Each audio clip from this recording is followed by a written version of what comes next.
February 18, Lunes, magandang umaga po. 3 oras na nanatili sa presinto sina Manila Vice Mayor Isko Moreno at 6 na iba pa niyang kapartido matapos arestuhin dahil umano sa iligal na pagpapabingo nung Sabado. Ang running mate nga namang si dating Pangulong Joseph Estrada naniniwalang isa itong political harassment. May news to go, si Haji Rieta. Basta 4 na ng hapon ng Sabado nagkagulo sa isang pabingo sa Barangay 374 sa Tambunting, Maynila. Nagkatulakan, balyahan at sigawan matapos dumating ang mga pulis para arestuhin ang mga organizer ng bingguhan sa pangunguna ni Vice Mayor Isko Moreno.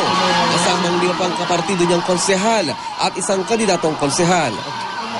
Ang ilang residente, hawak pang kanilang bingo cards na may mga nakaimprentang pangalan ng local candidates ng United Nationalist Alliance. Ayon kay Superintendent Ricardo Layog ng MPD Station 3, nilabag ni Moreno ang batas laban sa illegal gambling. Ito pa bingo po kasi na ito, it falls under sa illegal gambling. Lalo na po ngayon na election period, bawal na bawal po yun. Isinakay sa jeep ang grupo ni Moreno at idinaretso sa presinto. Doon kinunan sila ng fingerprints. Naresto kami dahil daw yung bingo, according sa mga policeman, ay illegal gambling daw. Sa palagay naman namin hindi, sapagkat yung PD 1602, inamenda ng RA 9287 yan, na inaalis na yan na ang bingo ay parlor games. Dinala rin sila sa ospital para sa medical examination dahil sa mga tinamumunong pasa at gasgas ni Moreno mula sa mga umarestong pulis.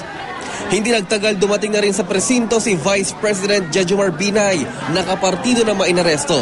I'm just here in the practice of my profession to see to it that the rights of those who are being accused are amply protected. Napasugo din si dating Pangulong Joseph Estrada, running mate ni Moreno sa Maynila. Purely political harassment. Makalipas ang halos 8 oras, na-inquest sila Moreno sa Manila City Hall kung saan sinalubong sila ng mga taga-suporta. Yung mga supporters nila Vice Mayor Isko Moreno, pinipilit nilang pumasok dito sa gate. Pero yung mga guard dito sa Manila City Hall, pinagbabawalan silang pumasok dito sa loob. Pagkatapos ng halos 3 oras, We are being released on the basis of insufficiency in evidence. So we are being released for further investigation. Kaya hintayin na lang po natin.